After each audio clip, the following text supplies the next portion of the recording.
These are not typically the type of moves I would cover when covering basketball, whether it be NBA, WNBA, or the relative move in any other sport. But the Indiana Fever are so popular, and obviously I've discussed them so much on this channel that I knew this move would garner some reaction from the fan base. Celeste Taylor waived by the Fever in order to make room for Damiris Dantas, who will be replacing her on the roster. Of course, Taylor was the draft pick, the other draft pick in the first round for the Indiana Fever this year, 15th pick in the draft. And many fans had been campaigning for her to play because she has a really good defensive reputation from college. I can't tell you that I know how that would have worked out or how she would have played. I have not seen enough to speak on that with any educated point of view. Um, Taylor, look, I would have been willing to give almost anybody a try in that spot that is currently occupied by Christy Wallace, who has simply not provided enough.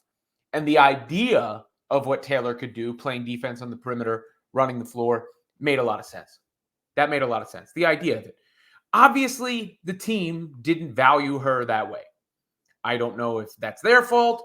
I don't know if she's just not that good.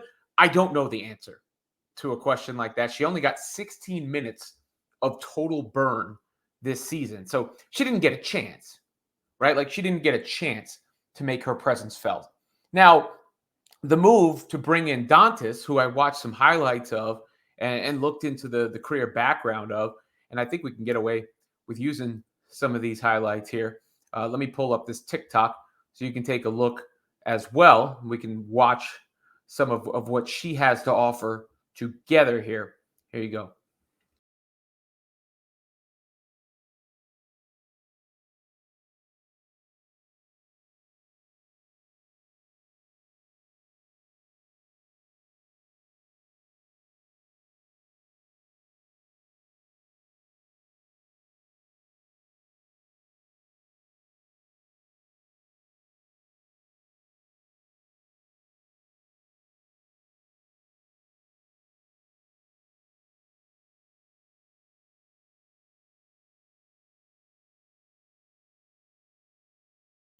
So as you can see, the theme there is a big who can shoot the ball.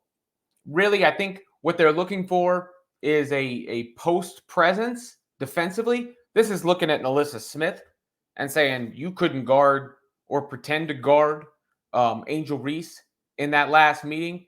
So that is, I think, a big reason for the move to get some size in there, and some size that can shoot the ball. Dantas shot the ball very well in Turkey, over 40% from three. Um, and she also played for the Minnesota Lynx for a minute and got some minutes there. So I just believe that is the reason for the move to get some overall size to be able to body with some of those players who have given them problems on the boards, and obviously Angel ate Melissa Smith alive, and to give them another floor spreading big, because Lynn Dunn, the GM of the Fever, had previously said she thinks that Dantas can play the 4 or the 5. Generally, these are not the type of moves that change the landscape of any league, but there had been a big campaign for Celeste Taylor. She never got a chance. Now you're getting a proven player who has had a chance in the past and has shown what she can do and does also fill some needs. It doesn't fix the other problem in that starting five. Temi Fagbenley will be back. That will help. The other problem in the starting five is not fixed by this move, but clearly the team, the Fever, didn't think Celeste Taylor was the answer. You can take that how you wish, whether that is on them or on her. Meanwhile, they're hoping Dantas can help, obviously.